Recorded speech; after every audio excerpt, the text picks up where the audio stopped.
જય સ્વામિનારાયણ. શાસ્ત્રી સ્વામી ધર્મપ્રસાદ દાસજી કોલેજ ઉના, વિષય BA semester 3, વિષય સમાજશાસ્ત્ર. સેમેસ્ટર 3માં પેપર નંબર 5 નગર સમાજશાસ્ત્ર ગૌણ વિષય.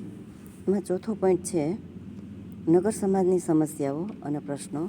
તેમાં ચોથા યુનિટના ચોથા પોઈન્ટ એટલે નગર સમાજમાં પર્યાવરણની સમસ્યા. એમાં આગળનો પોઈન્ટ ત્રીજો પોઈન્ટ જોઈએ. તેમાં ત્રીજો પોઈન્ટ છે પ્રદૂષણના મુખ્ય કારણો. હવે પ્રદૂષણ શા માટે ને કારણો શું છે તે જોઈએ. પેલું છે વધતા જતા ઉદ્યોગો અને વાહનો. શહેરોમાં દિન પ્રતિદિન ઉદ્યોગો અને વાહનોની સંખ્યા વધતી જાય છે. ઉદ્યોગો સલ્ફર ઓક્સાઇડ અને વાહનો કાર્બન મોનોક્સાઇડ હવામાં ફેંકે છે અને હવાને પ્રદૂષિત કરે છે.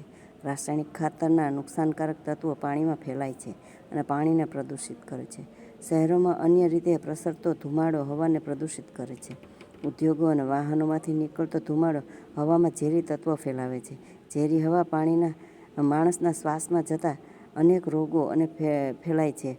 વાહનો અને ઉદ્યોગોના અવાજો ધ્વનિ પ્રદૂષણ ફેલાવે છે. એટલે કે ધ્વનિ પ્રદૂષણ છે એટલે કે હવામાં પ્રદૂષણ થાય છે. એ ઉદ્યોગોના ધુમાડા અને લોકોના વાહનોના ધુમાડાના હિસાબે પ્રદૂષણો ખૂબ વધતું જાય છે. એ લોકો શ્વાસમાં લે છે અને તેને અવનવી બીમારી થતી હોય છે.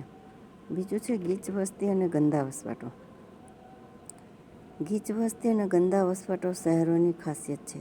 શહેરોમાં ગીચ વસ્તીને લીધે મોટાભાગના મકાનોમાં હવા ઉજાસનો અભાવ હોય છે. સાંકડા અને એક રૂમમાં મકાનમાં વધુ પડતી ગીર્દી હોય છે. કુટુંબના સભ્યોની સંખ્યાના પ્રમાણમાં વ્યક્તિ દીઠ અલ્પ જગ્યા મળે છે, જે હવાને પ્રદૂષિત કરે છે અને આરોગ્યને નુકસાન કરે છે. ગંદા વિસ્તારો અને વસવાટોમાં વ્યાપક ગંદકી હોય છે. ચોતરફ કચરો ફેલાયેલો હોય છે, મળમૂત્ર ફેલાયેલા હોય છે. તેમાં ખુલ્લામાં છોડાતું વપરાશનું પાણી ગંદકીમાં વધારો કરી હવા, પાણી, જમીન, ખોરાકને પ્રદૂષિત કરે છે. ત્રીજું છે રહેઠાણની સમસ્યા. એટલે કે શહેરોની અંદર ગીચ વસ્તી હોય એટલે રહેઠાણની સમસ્યા તો રહેવાની, છતાં પણ લોકો ગંદા વસવાટમાં રહેતા હોય છે. જ્યાં ગટરો ઉભરાતી હોય છે, જ્યાં અવાવરૂ જગ્યાઓ પડી હોય છે, ત્યાં લોકો પોતાનું ઝૂંપડું બાંધી અને રહેતા હોય છે. તેમાં જોઈએ ગીચ વસ્તી અને ગંદા વસવાટો સાથે સંકળાયેલી રહેઠાણની સમસ્યા શહેરોમાં પ્રદૂષણનું એક અગત્યનું કારણ છે. નાગરિક સુવિધાના અભાવવાળા અન્ય અલ્પ સુવિધાવાળા રહેઠાણો, વધુ પડતી ગીર્દીવાળા રહેઠાણો તેમજ તેની આસપાસના વિસ્તારોમાં ગંદકી વ્યાપક પ્રમાણમાં હોય છે.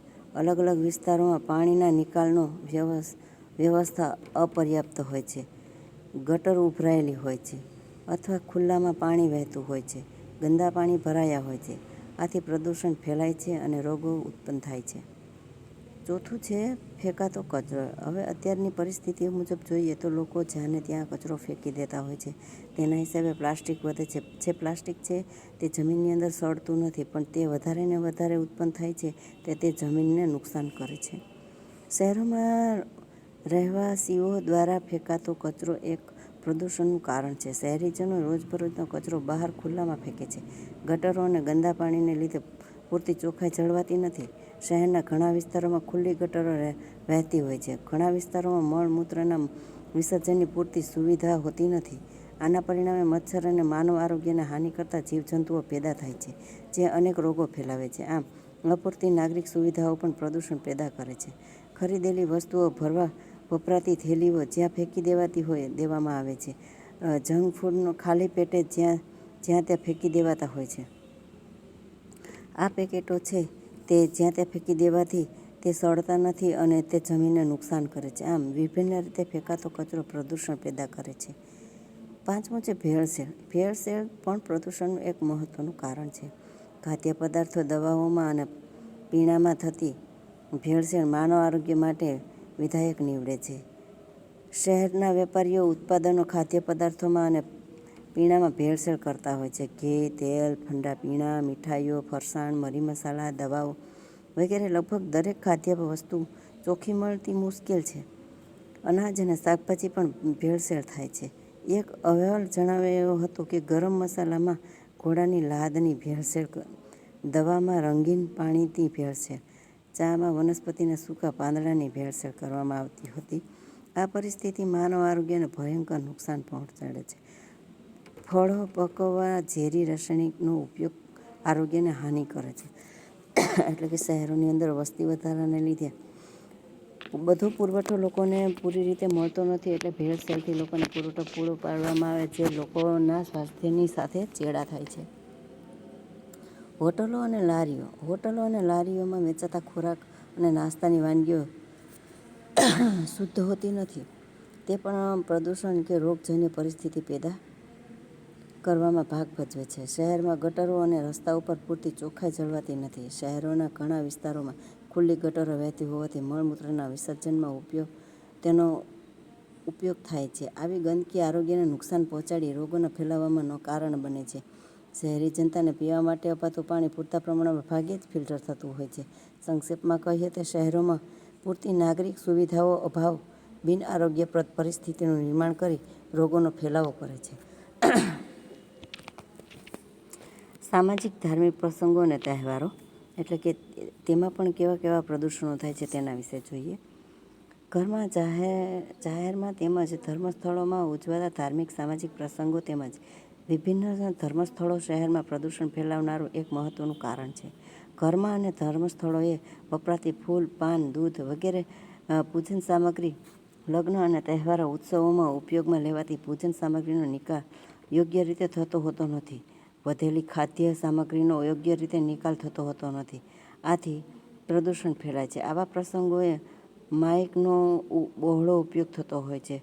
ઢોલ, નગારા અને સંગીતના સાધનોનો ઉપયોગ થતો હોય છે. વરઘોડા, નવરાત્રિ જેવા પ્રસંગોનો અવાજમાં પ્રદૂષણ થાય છે. હોળીના ઉત્સવોમાં રાસાયણિક રંગોનો ઉપયોગ ફેલાવો થાય છે. આમ ધાર્મિક સામાજિક પ્રસંગો અને ઉત્સવો પ્રદૂષણનું એક કારણ બની રહે છે. 8મું છે આરોગ્યપ્રદ ટેવોનો અભાવ. શહેરોમાં પ્રદૂષણ ફેલાવવામાં આરોગ્યપ્રદ ટેવોનો અભાવ એક અગત્યનું કારણ છે. સ્વચ્છતાની ભાવનાનો અભાવ આવી બિન આરોગ્યપ્રદ ટેવો સાથે સંકળાયેલ છે. તેની સાથોસાથ નાગરિક તરીકેની સામુદાયિક ભાવનાનો અભાવ તેમાં ભાગ ભજવે છે. 9મું છે ઉપભોક્તાવાદી જીવનશૈલી. આધુનિક સમયમાં શહેરી જીવનમાં ઉપભોક્તાવાદી જીવનશૈલી મહત્વનું અંગ છે. ઉપભોક્તાવાદ એ ભોગવાદી સંસ્કૃતિ છે. વધુને વધુ ચીજવસ્તુઓ વાપરવી, ભોગવવી અને માણવી, યુઝ એન્ડ થ્રો, ખાઓ પીઓ અને મોજ કરો અને ઉપભોક્તાવાદના સૂત્રો છે. ઉપભોક્તાવાદી આચરણના રાજસિકતા અને તામસિકતા કેન્દ્ર સ્થાને રહે છે. તેમાં સાત્વિકતાના મૂલ્યોનો હાસ થયેલો હોય છે.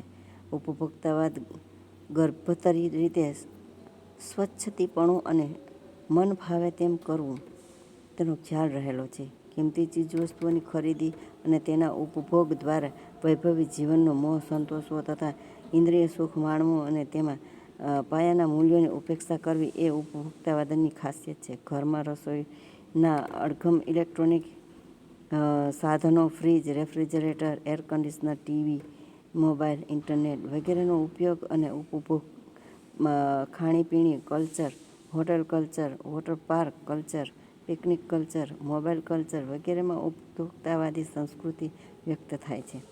ઉપભોક્તાવાદી જીવનશૈલીને લીધે પર્યાવરણનું અવપતન થાય છે. હવા, જમીન, ખોરાક, ધ્વનિ પ્રદૂષણ વધવામાં તેમજ સામાજિક અને સાંસ્કૃતિક પ્રદૂષણ ફેલાવવામાં ઉપભોક્તાવાદી જીવનશૈલી એક મહત્વનું કારણ છે.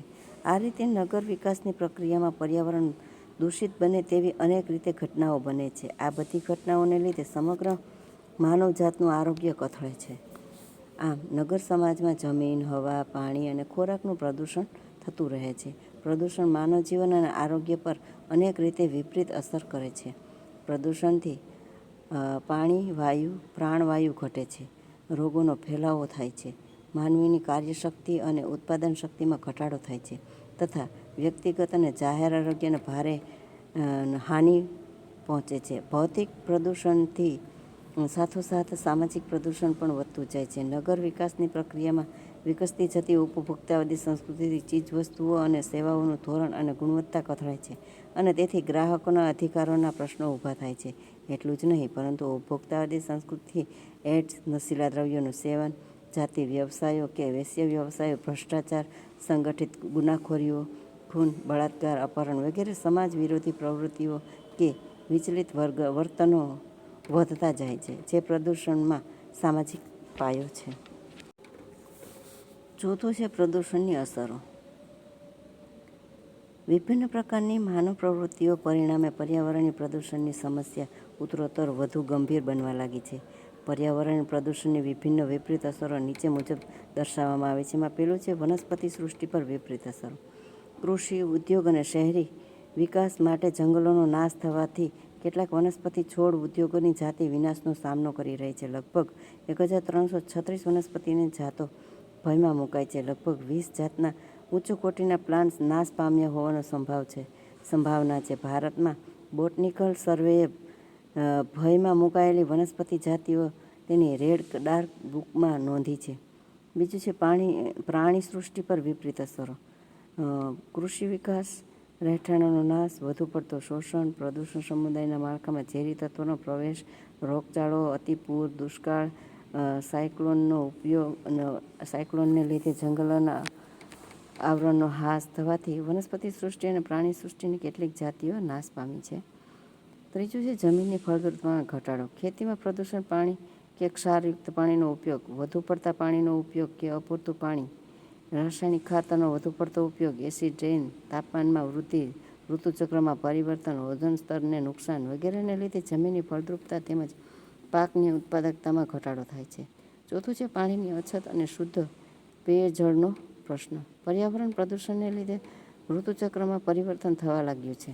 વરસાદની અનિયમિતતા, અલ્પ વરસાદ અને દુષ્કાળની ઘટનાઓ, ખેતી, ઉદ્યોગ અને ઘરેલું વપરાશમાં પાણીનો વધુ પડતો ઉપયોગ અને બગાડ, ભૂગર્ભ જળ ઊંડા જવાથી પાણીમાં ક્ષારનું વધુ પ્રમાણ, ડેમોમાં બાંધવાથી નદીઓનું સુકાઈ જવી વગેરેને લીધે પાણીની અછત અને શુદ્ધ પેય જળનો પ્રશ્ન ઊભો થયો છે. આ પ્રશ્ન પાણીજન્ય રોગોની સમસ્યા પેદા કરે છે. પાંચમું છે માનવ આરોગ્ય પર વિપરીત અસરો. પર્યાવરણીય પ્રદૂષણ માનવ આરોગ્ય પર વિપરીત અસરો ઉપજાવે છે. દવા, ખોરાક અને પાણીમાં ભેળસેળ, ખેતીના રાસાયણિક ખાતરોનો બહોળો ઉપયોગ, શુદ્ધ પેય જળની ઉપલબ્ધિની સમસ્યા, એસિડ રેનની ઘટના, વ્યાપક ગંદકી, ઓઝોન સ્તરને નુકસાન વગેરે પાણીની પ્રદૂષણની બાળકો, સ્ત્રીઓ, વૃદ્ધો અને ગરીબો પાણીજન્ય, ખોરાકજન્ય અને વાતાવરણજન્ય રોગોનો ભોગ બને છે. બ્લડ પ્રેશર, કેન્સર, આંતરડાના રોગો, આંખના રોગો વધતા જાય છે.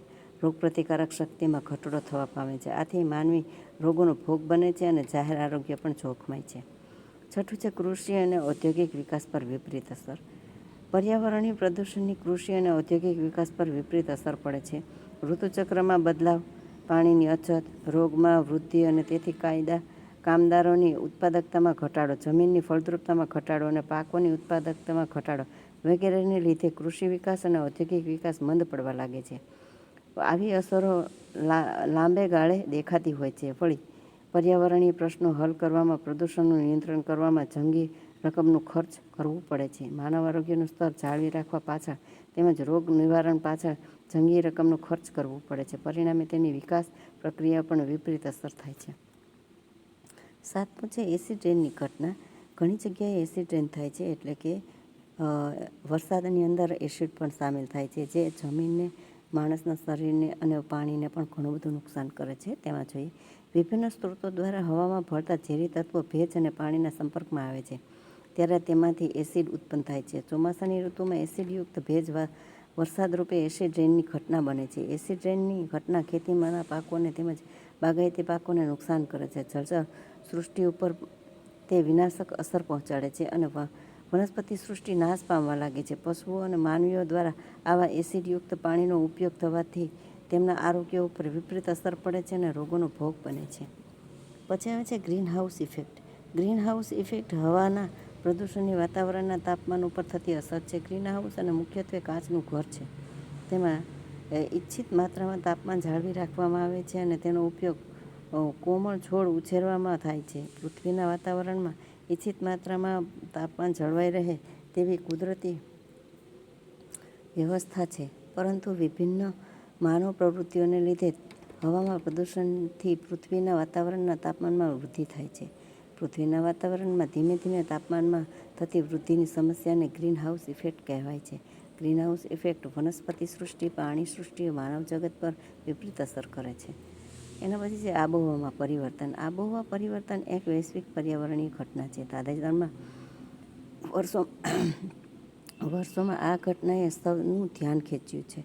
આબોહવા પરિવર્તન અંગેની આંતરરાષ્ટ્રીય સરકારની પેનલના 2007ના ચોથા અહેવાલ અનુસાર આબોહવા પરિવર્તન પ્રત્યે ધ્યાન આપવામાં આવે નહીં તો ઉષ્ણતા તાપમાન વધતું જશે, વરસાદની તરાહ બદલાશે, પૂર, દુષ્કાળ, સાયક્લોનિક ઘટનાઓ વધશે અને તેની તીવ્રતામાં વધારો થશે. આ બધી ઘટનાઓ ખાસ કરીને વિકસતા દેશોના ગરીબોના જીવન નિર્વાહ પર ગંભીર અસર કરે છે.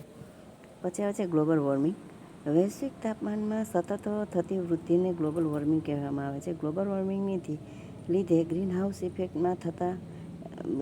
પેદા થાય છે, એસિડ રેનની ઘટના બને છે તેમજ ઓઝોન સ્તરને નુકસાન પહોંચાડે છે. આ બધી જ ઘટનાઓથી જીવસૃષ્ટિ ભયમાં મુકાય છે અને વિકાસ પ્રક્રિયાઓ પર વિપરીત અસર કરે છે. પર્યાવરણની સમતુલા સંબંધમાં કાર્ય કરતી ડારા આંતરરાષ્ટ્રીય સંસ્થાના અહેવાલ અનુસાર ગ્લોબલ વોર્મિંગ હવામાન પરિવર્તનની ગ્રીન હાઉસ ઇફેક્ટની કેટલીક સંભવિત અસરો થશે.